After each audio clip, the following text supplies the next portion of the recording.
جب حضور اکرم صلی اللہ علیہ وسلم نے کوہ صفا پر عرب کے لوگوں کو دعوت دی تو ہر طرف سے لوگ آئے، تو نبی کریم صلی اللہ علیہ وسلم نے ان سے اپنے صادق اور امانت کی شہادتیں لینے کے بعد فرمایا، انی لکم نذیر بین یدیہ عذاب شدید۔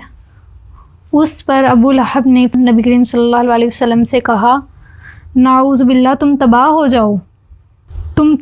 جاؤ، تم نے ہمیں اس لیے جمع کیا تھا۔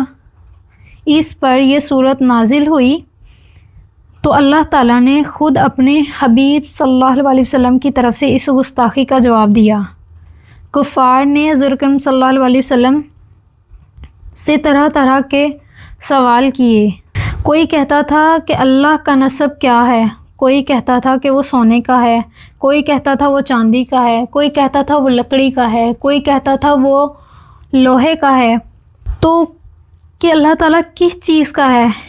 کسی نے کہا کہ وہ کیا کھاتا ہے، وہ کیا پیتا ہے، اس کی ربوبیت کس کے ورثے میں پائی ہے، اس کا کون وارث ہوگا؟ اس کے جواب میں اللہ تعالیٰ نے یہ صورت نازل فرمائی کہ وہ بے نیاز ہے، وہ اولاد سے پاک ہے، وہ ولادت سے پاک ہے، اولاد سے پاک ہے، اللہ بے نیاز ہے، اللہ بے نیاز ہے۔